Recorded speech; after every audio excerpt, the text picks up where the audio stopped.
একটা নতুন দিন, তার সাথে একটা নতুন সকাল। আজ 21শে ফেব্রুয়ারি 2026। ঘড়িতে সময় হচ্ছে সকাল 7:10। আজকে শুরু করছি আমার একটা বাইক ট্রিপের গল্প। বাড়ি থেকে বেরিয়ে যাব জঙ্গলমহলের দিকে। কয়েকটা জায়গাকে নির্দিষ্ট করেছি, সেই সব জায়গাতে 2-3টে দিন হাতে সময় আছে, ঘুরে বেড়াবো। আসি তাহলে। ঘড়িতে সময় সকাল 9:25, আর আমি বাড়ি থেকে বেরিয়ে পড়লাম। বেরোতে একটু বাড়ি থেকে দেরি হয়ে গেল, আরও আগে বেরোনো উচিত ছিল। তো যাই হোক, আজকে আমাদের গন্তব্য খুব একটা দূরে নয়, যাব বেলপাহাড়ি। দুর্গাপুর থেকে বেলপাহাড়ির দূরত্ব 140-42 কিলোমিটার। ন্যাচারালি খুব তাড়া নেই।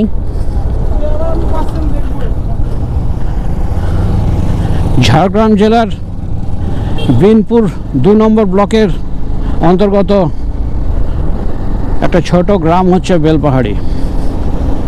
আমার খুব প্রিয় জায়গা, আমি এর আগেও গেছি।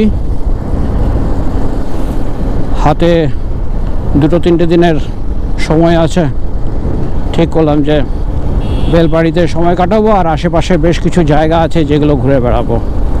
আর বেলপাহাড়ি যাওয়ার দুর্গাপুর থেকে 2টো রাস্তা মোটামুটি আছে, বা 2টো রাস্তা দিয়ে যাওয়া যায়। একটা হচ্ছে ঝিলিমিলি হয়ে, আর আরেকটা হচ্ছে রায়পুর, শিমলাপাল রায়পুর হয়ে। তো আমি যাব তালডাংরা, রায়পুর, শিমলাপাল এই অঞ্চল দিয়ে।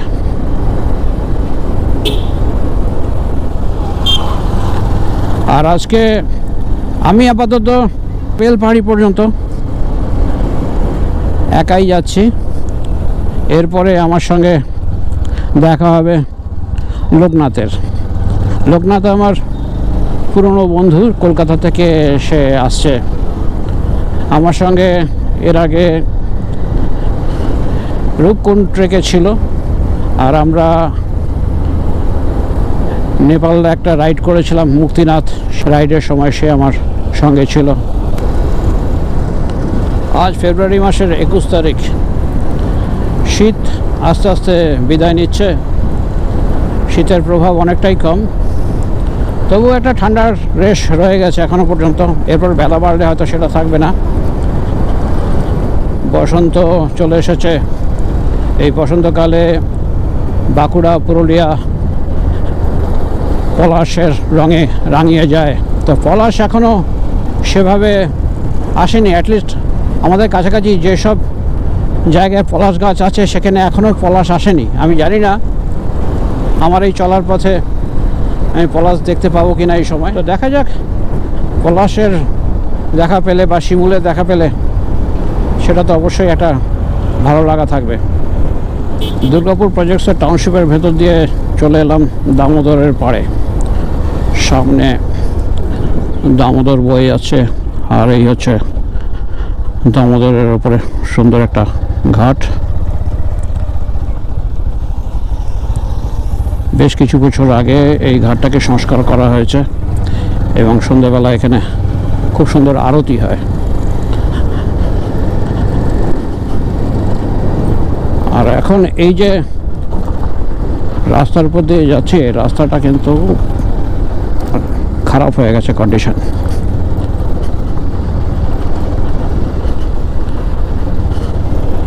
পাথর টাথর নামানো হয়েছে, কিছুদিনের মধ্যে হয়তো রাস্তাটার সংস্কারের কাজ চলবে। চলে এলাম দুর্গাপুর ব্যারেজে। এখন ডান দিকে যাব। ডান দিকে যে রাস্তায় উঠবো সেটা হচ্ছে রাজ্য সড়ক 9, স্টেট হাইওয়ে 9।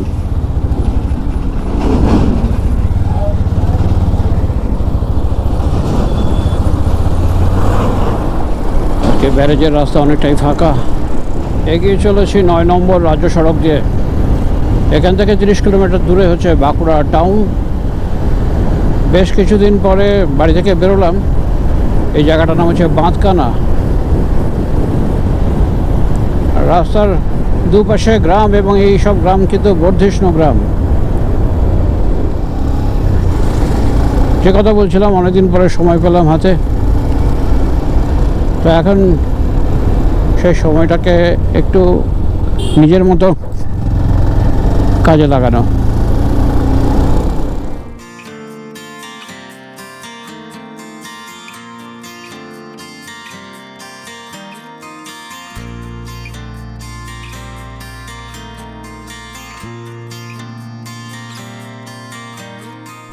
সময় সকাল 10:40, আর এই মুহূর্তে বাঁকুড়া টাউনে ঢোকার ঠিক আগে এই জায়গাটার নাম হচ্ছে হেবির মোড়, সেখানে ট্রাফিকে দাঁড়িয়ে আছে।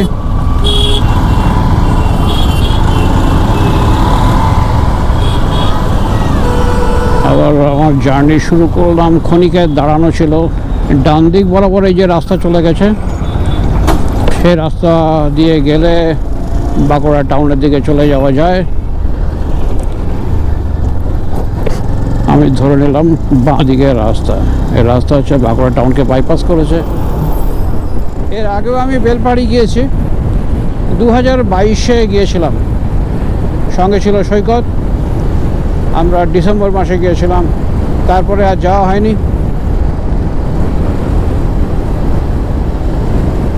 একটা লম্বা গ্যাপ, আজ আবার বেলপাহাড়ির রাস্তায় উঠে পড়লাম গন্ধেশ্বরী নদীর ওপরে ব্রিজে। নিচে এক চিলতে নদী বয়ে যাচ্ছে। ঘড়িতে সময় হচ্ছে সকাল 10:40, আর এই মুহূর্তে এসে পৌঁছলাম আমি ধলডাঙ্গার মোড়ে। এখান থেকে বিষ্ণুপুর 34 কিলোমিটার, পুরুলিয়া হচ্ছে 84 কিলোমিটার, অযোধ্যা পাহাড় হচ্ছে 129 কিলোমিটার, আর রাঁচির দূরত্ব হচ্ছে এই জায়গা থেকে 204 কিলোমিটার। তিনটে রাস্তা এই জাংশন থেকে বেরিয়েছে। আমার এক্সট্রিম ডান দিকে রাস্তা চলে গেছে পুরুলিয়ার দিকে বা ঝিলিমিলির দিকে, দুদিকেই যাওয়া যায়। আচ্ছা, মাঝখানে যে রাস্তা, সেই রাস্তা চলে গেছে তালডাংরা রায়পুরের দিকে, সেই রাস্তায় আমি যাব। আর আমার একদম বাঁহাতে যে রাস্তাটা, সেটা এই মুহূর্তে আমার সামনে গাড়ি আছে, ঢাকা পড়ে গেছে, সেই রাস্তা চলে গেছে খড়গপুরের দিকে। মেদিনীপুর খড়গপুরের রুটে যারা যায় তারা ওই বাঁহাতের রাস্তাটা ধরে। এই যে খড়গপুরের রাস্তা চলে গেছে দিকে।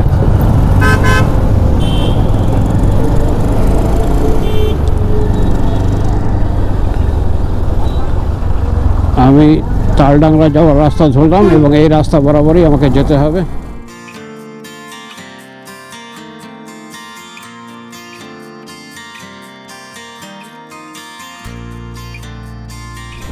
ফাঁকা রাস্তা, সেরকম ট্রাফিক নেই, ভালো লাগছে আজকে। ওভারঅল এখনো পর্যন্ত জার্নি খুবই ভালো। আর একটু পরে শুরু হবে তালডাংরার জঙ্গল। রাস্তার দুদিকে আকাশমণি গাছের জঙ্গল শুরু হয়েছে। আর এই জঙ্গলমহল, এই গোটা ট্যুরটার মধ্যেই আমরা এনজয় করব জঙ্গলকেই। জঙ্গল, ছোটোখাটো কিছু পাহাড় বা টিলা, কিছু জঙ্গল ট্রেল, এগুলো দেখতে আসা। প্রত্যেকটা গ্রামে যা শুরু এবং শেষে বিশাল বিশাল বাম্পার করে রেখেছে রাস্তার উপরে, যেগুলো পার করা খুব বিরক্তিকর। এবং একটা দিলে যেখানে কাজ হয় সেখানে 3-3টে করে বাম্পার, সবই চলার অঙ্গ। আজকে বেলপাড়িতে হোমস্টেতে উঠে আমাদের লাঞ্চ করার আছে, তারপরে কিছুটা রেস্ট নিয়ে একটা স্পটই আমরা যেতে পারবো, সেটা হচ্ছে গাদ্রাসিনী হিলে। সেখান থেকে সানসেটটা দেখতে ভালো লাগে, সেই সময়টায় আমরা যাব গাদ্রাসিনী। ঢুকে পড়লাম শালের জঙ্গলের মধ্যে, রাস্তা গিয়েছে জঙ্গল ছিঁড়ে।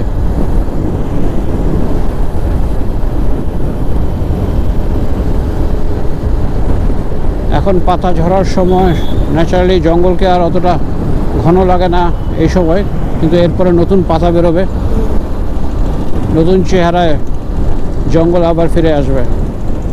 রাস্তার দুদিকে শালের জঙ্গল।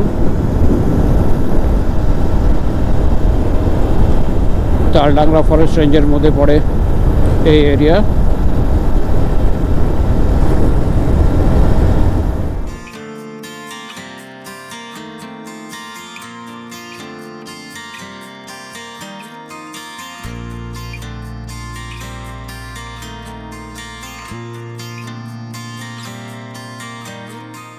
ঘড়িতে সময় হচ্ছে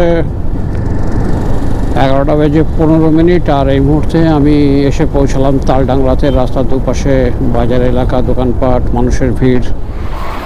দুর্গাপুর থেকে বেরিয়েছিলাম সকাল 9:30 নাগাদ, আর এই মুহূর্তে ঘড়িতে সময় হচ্ছে 11:35। প্রায় ঘন্টা দুয়েক টানা বাইক চালালাম। তালডাংরা পার করেছি বেশ কিছুক্ষণ আগে। রাস্তার ধারে একটা গাছের ছায়াতে এসে দাঁড়িয়ে পড়েছি, গাড়িটাকে একটু রেস্ট দেওয়া আর নিজে একটু জল খেলাম, জল তেষ্টা পাচ্ছিল। এখন দাঁড়িয়ে আছি, একটু দাঁড়াই, ফাঁকা জায়গা। আমার ঠিক পেছনে হচ্ছে বিস্তীর্ণ মাঠ, এখনও হয়তো চাষের জমি, এখনও সেভাবে চাষবাস শুরু হয়নি। আর এখন প্রকৃতি কিছুটা রুক্ষ, বসন্ত এসেছে, শিমুল পলাশের এখনও পর্যন্ত সেভাবে দেখা পাইনি। এখন দেখা যাক, এগোলে হয়তো দেখা পেয়েও যেতে পারি। ভালো লাগছে রাইড করতে, আর ওয়েদার আজকে খুব সুন্দর। ঠান্ডা তো প্রায় চলে যাওয়ার মুখে, হালকা হালকা গরম পড়ছে, অনুভব করছি, কিন্তু হাওয়া দিচ্ছে, বেশ সুন্দর একটা হাওয়া দিচ্ছে, যে কারণে কোনো অসুবিধা হচ্ছে না। এই মুহূর্তে আমি এসে পৌঁছলাম সিমলাপালে।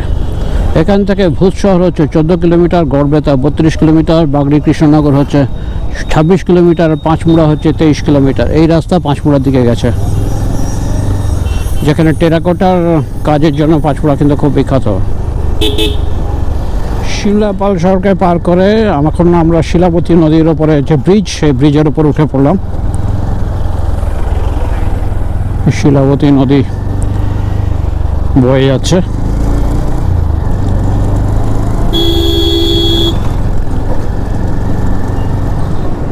ঘড়িতে সময় হচ্ছে এখন 12:05, আর এই মুহূর্তে আমি রায়পুর থেকে 7 কিলোমিটার দূরে আছি।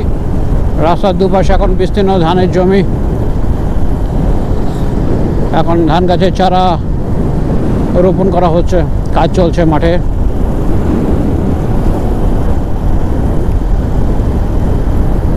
এখানে পেপার ব্লক দিয়ে বসানো রাস্তা, রাস্তার মাঝখানটা অনেকটা বসে গেছে।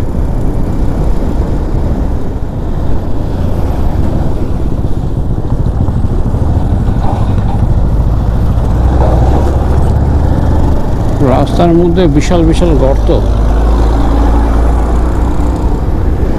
সেসব বাঁচিয়ে এগিয়ে যেতে হচ্ছে।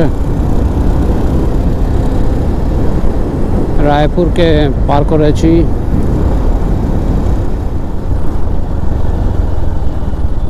রাস্তার মাঝখানে এরকম গর্ত।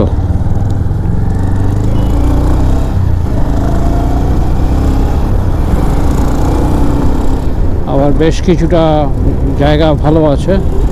তো এখন আমার গন্তব্য অনেকটা কাছে চলে এসছে, সামনে শিলদা আসবে। ঘড়ির কাঁটাতে সময় বলছে বেলা 12:50, আর এই মুহূর্তে আমি এসে পৌঁছালাম শিলদাতে।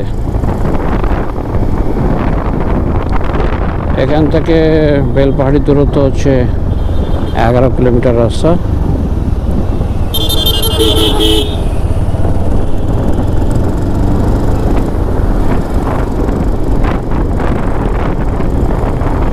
শিলদা কিন্তু বড় সড়ো জায়গা ঝাড়গ্রাম জেলার।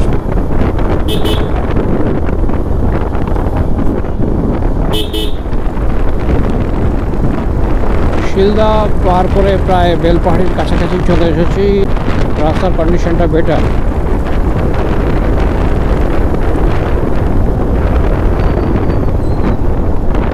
এই গ্রামটার নাম হচ্ছে কুরচিবনি। মূলত সবই আদিবাসী অধ্যুষিত এলাকা এখানে। ঘড়িতে সময় হচ্ছে বেলা 1:10, আর এই মুহূর্তে এসে পৌঁছলাম বেলপাহাড়িতে।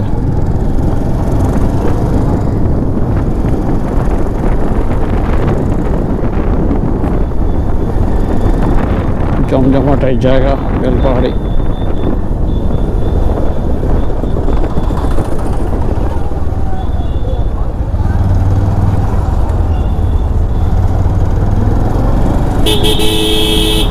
রাস্তার দুদিকে দোকানপাট, ঘরবাড়ি, হোটেল, হোমস্টে সবই আছে, খাবারের হোটেল।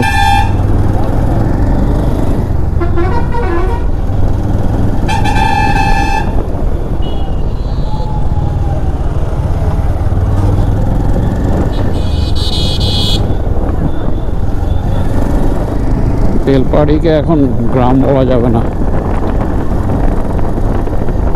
খুব ভালোভাবে ডেভেলপ করেছে। এই রাস্তা দিয়ে সোজা যদি যাই, সামনের এই রাস্তাটা দিয়ে, সেটা চলে গেছে ঘাগড়া আর তারাফেনীর দিকে।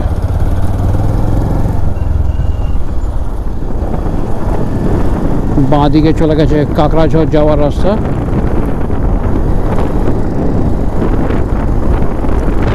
ডাঙ্গি কুসুম, কাকড়াঝড় সব এই রাস্তাতে, সবই আমরা যাব।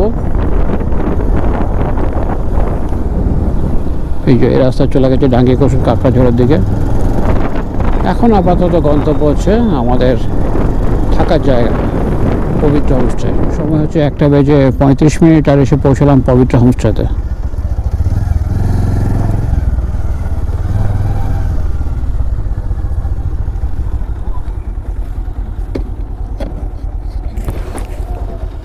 এখানে রাখবো? আচ্ছা। ঘড়িতে সময় হচ্ছে 1:50 আর এই মুহূর্তে আমি এসে পৌঁছেছি বেলপাহাড়িতে আমাদের থাকার জায়গা পবিত্র হোমস্টেতে। পবিত্র হোমস্টের সামনেই যে জায়গা, বাঁধানো জায়গা, সেই জায়গায় গাড়ি রেখেছি। এই হচ্ছে পবিত্র হোমস্টে বাইরে থেকে যেভাবে দেখায়। সামনে এখানে কিছু রুম আছে, সুন্দর পরিষ্কার পরিচ্ছন্ন, ওয়েল মেনটেন্ড। বাইকটাকে এখানে রাখলাম।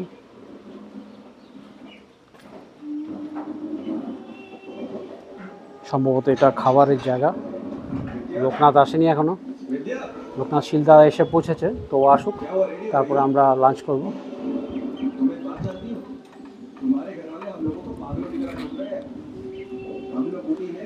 এরা আমাদের যে রুম অ্যালট করেছে সেটা হচ্ছে দোতলাতে, আর যাওয়ার রাস্তা হচ্ছে এইভাবে। সিঁড়ি উঠে গেছে দোতলায়, সিঁড়ি দিয়ে দোতলায় উঠে যেতে হবে। এখানে একটা ব্যাপার যেটা হচ্ছে, ফোনে নেটওয়ার্ক কিন্তু থাকছে না। ছাদে গেলে তখন জিওর হালকা একটা কানেকশন আসছে। এই হচ্ছে আমাদের থাকার জায়গা, এই হচ্ছে রুম। একটা বড় সড়ো বিছানা, একটা সিঙ্গেল বেড, একটা ডবল বেড, দুটো জোড়া দিয়ে যে আয়তন হয় ঠিক সেরকম একটা বিছানা। আয়না আছে, খোলা জানালা, গ্রিল দেওয়া আছে, এদিকে একটা জানালা আছে, আর চার্জিং পয়েন্ট আছে, ফ্যান আছে উপরে, যা হাওয়া দিচ্ছে আর যা এই মুহূর্তে ওয়েদার, আমার মনে হয় না খুব একটা অসুবিধা হবে আমাদের। আর এটা হচ্ছে ওয়াশরুম, গিজার আছে। এই মুহূর্তে দাঁড়িয়ে আছি পবিত্র হোমস্টের ছাদে, আর ছাদ থেকে চারপাশের যে দৃশ্য সেটা হচ্ছে ঠিক এরকম। একদম সামনে যে পাহাড় সেটা হচ্ছে গাদ্রাসিরি, ওইখানেই আমরা বিকেলে যাব। সামনে রাস্তা গেছে যেখান দিয়ে গাড়িটা আসছে, আর এখানে সব ক্ষেতের জমি, যদিও ধান কাটা হয়ে গেছে, এখন ক্ষেত ফাঁকা, খেজুর গাছের সারি, আর দূরে শাল গাছের জঙ্গল, মাঝে মধ্যে সোনাঝুরি আছে, আকাশমণি গাছও দেখতে পাওয়া যাচ্ছে। এছাড়া মহুল, পিয়াল, আম গাছ, শিরীষ এসব গাছ আছে। এদিকে একটা গ্রাম আছে, কিছু চাষের জমি, সবজি চাষ হচ্ছে, ওখানে সম্ভবত ফুলকপি চাষ হয়েছে, একটু জুম করলে দেখা যাবে।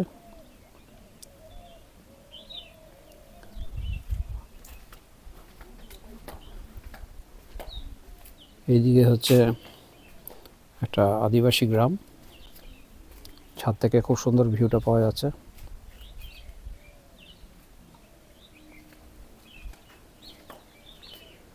একদম প্রকৃতির মাঝে সুন্দর একটা শান্ত নিরিবিলি জায়গা। অবশেষে লোকনাথ বাবু চলে এসেছেন। লাঞ্চে বসতে বসতে একটু দেরি হয়ে গেল আমাদের।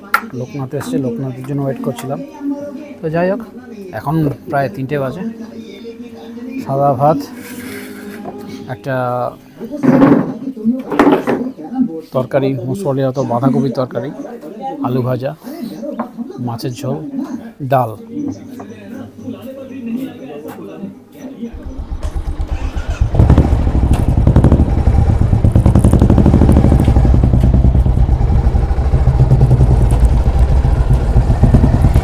বেরিয়ে পড়লাম পবিত্র হোমস্টে থেকে, আর এখন আমাদের গন্তব্য হচ্ছে সামনে গাদ্রাসেনি হিল।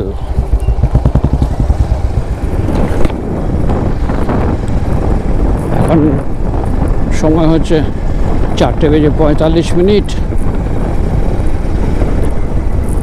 কিছুক্ষণের মধ্যে এখানে সানসেট হবে। ডাইরেকশন দেওয়া আছে গাদ্রাসেনি পাহাড় যাইবার রাস্তা। লাল মাটির রাস্তা ধরে নিলাম।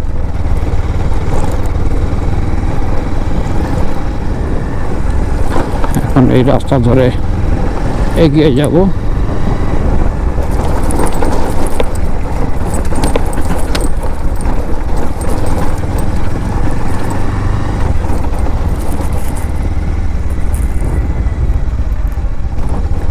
বেশ পাথর আছে রাস্তায়।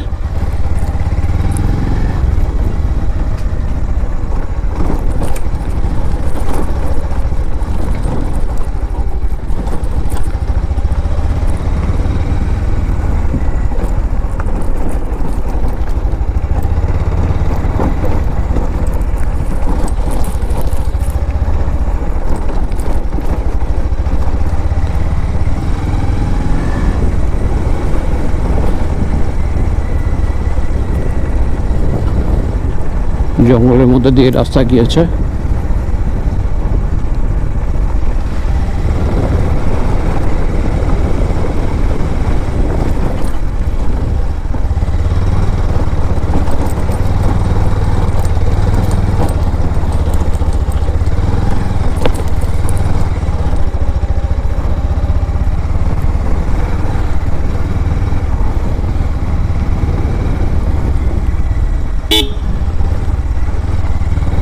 পাশে চাষের জমি, সর্ষে চাষ হয়েছে।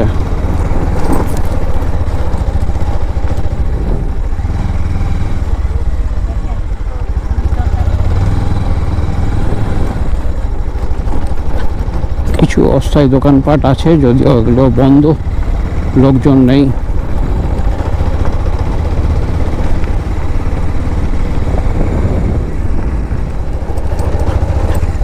পাথর ফেলে তার উপরে মোরাম বিছানো রাস্তা। ন্যাচারালি বাইক চালাতে গেলে বেশ ঝাঁকুনি হচ্ছে।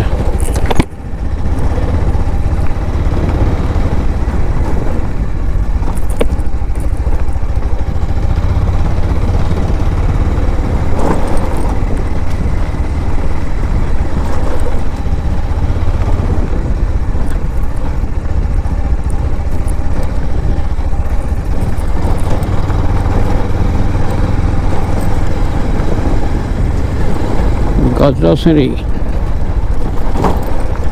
এখানে একটা আশ্রম আছে।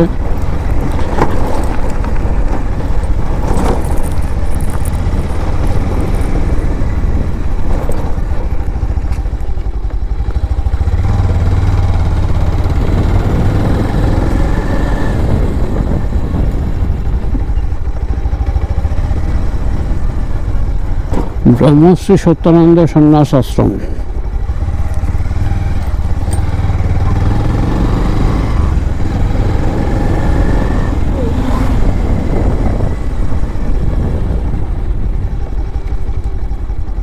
এই হচ্ছে গাদ্রাসেনি পাহাড়ে যাওয়ার রাস্তা। এখানে গাড়ি রাখতে হয়, তো গাড়ি বাইকগুলোকে এখানেই রাখতে হবে আমাদের।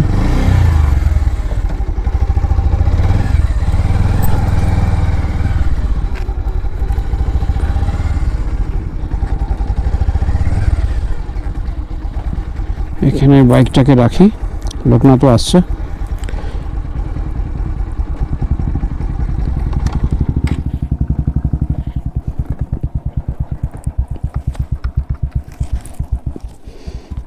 এখানে রেখে দাও। এখন এই মুহূর্তে গাদ্রাসেনি পাহাড়ে ওঠার চেষ্টায় আছি। 4টের পরে এখন নিয়ম হয়ে গেছে, পাহাড়ে উঠতে দেয় না। তো আমরা একটু রিকোয়েস্ট করে ওঠার পারমিশন নিলাম।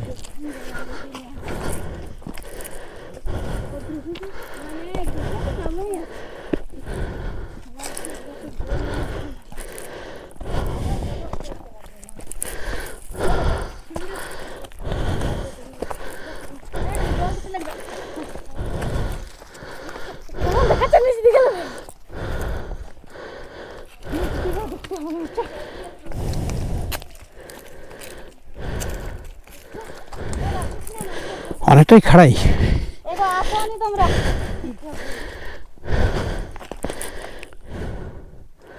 অনেকটা উঠে এসেছি, আর কিছুটা বাকি আছে।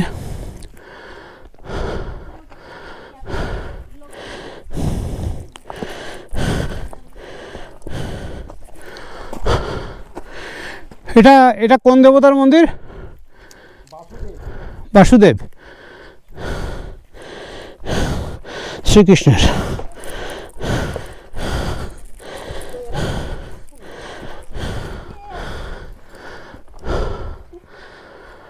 শ্রীকৃষ্ণের একটা মন্দির আছে এখানে।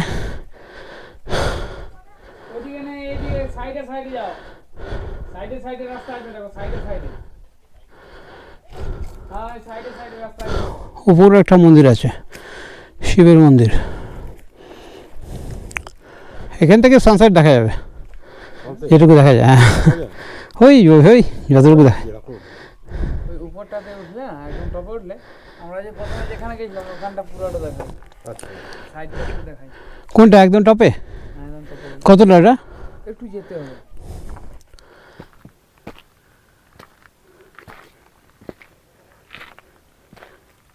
এটা বেশ অ্যাডভেঞ্চার মেশানো আমাদের এই জার্নি। ভালো লাগা তো আছেই, আর ভালো লাগা আছে বলেই পুলিশের বাধা নিষেধ থাকা সত্ত্বেও আমরা উপরে উঠে এলাম। নিচে এক গাড়ি পুলিশ ছিল, বলছে 4টের পরে আর ওঠা নিষেধ, নিয়ম নেই। ভাবলাম যে যাবো আর আধ ঘন্টার মধ্যে চলে আসবো। বলছে যান তাহলে। যান তাহলে মানে কি, সেটা আপনার নিজের রিস্কে।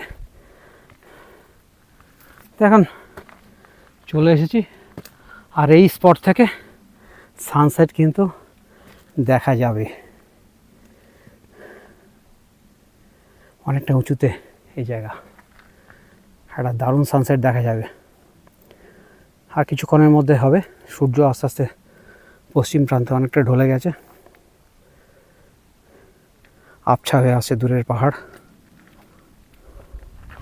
আর এদিক থেকেও একই ছবি, ঘন জঙ্গল পাহাড়ের মধ্যে।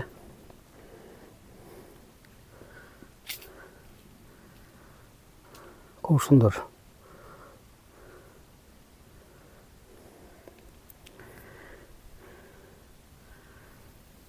তো প্রকৃতির মধ্যে এসব ব্যাপারগুলো জাস্ট ফিল করব, প্রত্যক্ষ করব, এই জন্য আসা। আর বেলপাহাড়ি বরাবরই আমার খুব প্রিয়। প্রকৃতির কোলে একটা অসাধারণ জায়গা, আর র বিউটি আছে বেলপাহাড়ির। তো আজকে আমাদের প্রথম দিন, আস্তে আস্তেই অবশ্য অনেকটা কেটে গেছে। যাই হোক, আগামীকাল আমরা ঘুরে বেড়াবো বিভিন্ন প্রান্তে। আমরা কিছুক্ষণ আগে যেখানে ছিলাম সেখান থেকে আরও বেশ কিছুটা উপরের দিকে উঠে এলাম, জাস্ট এই পাহাড়ের লেয়ারগুলোকে দেখার জন্য। সানসেট হচ্ছে আর নিচে আবছা হয়ে আসছে পাহাড় চূড়ো বা পাহাড় শ্রেণীগুলো। পরপর কয়েকটা লেয়ার আছে।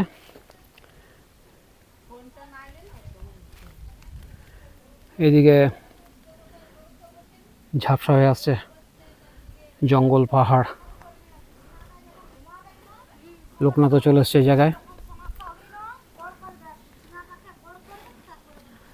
এই মুহূর্তে ঘড়িতে সময় হচ্ছে বিকেল 5:25। আর আমরা গদ্রাসিনী পাহাড়ের টপ হিলে উঠবো না করেও আলটিমেটলি উঠেই এলাম। একদম পাহাড় চূড়োয়। আর এখানে আছে মহাদেবের মন্দির। এই মন্দিরের সামনে দাঁড়িয়ে আছি এই মুহূর্তে। আর সামনে আজকের দিনের শেষ কয়েকটা মুহূর্ত, সানসেট হচ্ছে, এই দেখার জন্য পাহাড়ের মাথায় আমরা।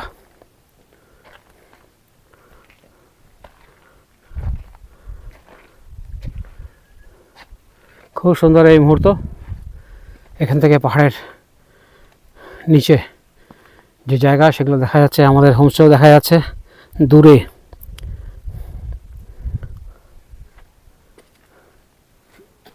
দারুণ লাগছে।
সানসেট হয়ে গেছে, সন্ধ্যা ঘনিয়ে আসছে, অন্ধকার নামছে। আর এই গাদ্রাসিনীর জঙ্গলে আমি আর লোকনাথ আর আমাদের দুটো বাইক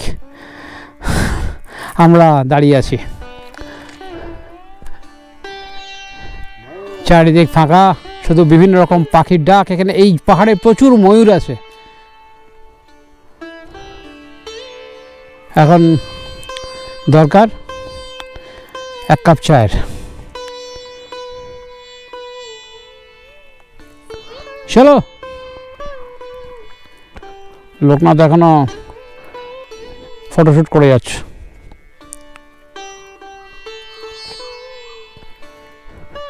বিভিন্ন রকম পাখির ডাক,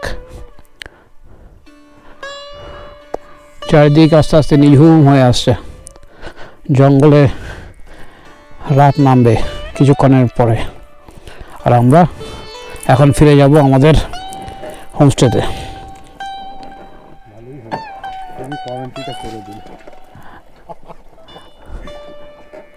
চলো চলো, স্টার্ট দো।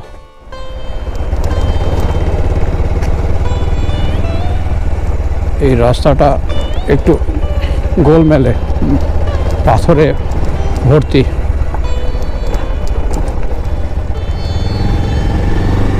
একটা টোটো যাচ্ছে সামনে।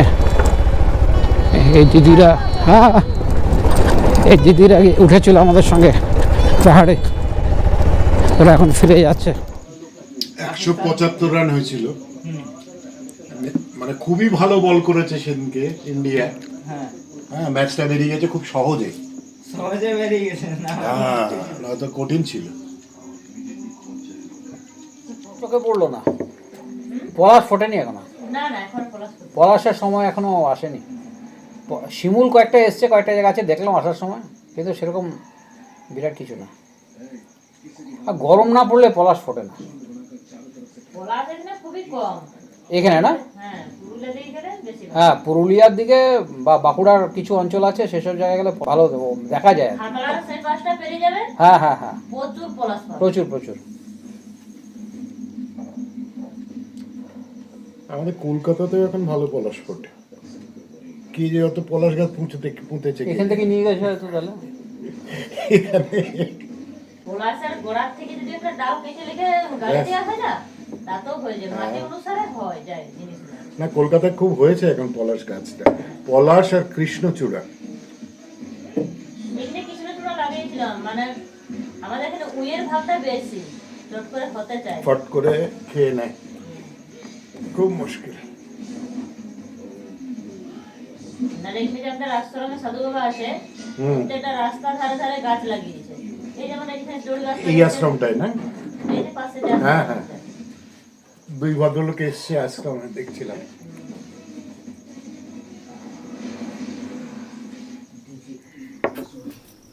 এই মুহূর্তে আছি হোমস্টে ডাইনিং এরিয়াতে, আর এখন রাত 10:05। অনেকটা রাত হয়ে গেছে। বাইরে একদম ঘন কালো অন্ধকার, নির্জন নীরবতা। ডাইনিং এরিয়াতে টিভি চলছে, লোকনাথ বসে পড়েছে ডিনারে। আজকে রাত্রে আমাদের ডিনার হচ্ছে রুটি আর চিকেন কষা।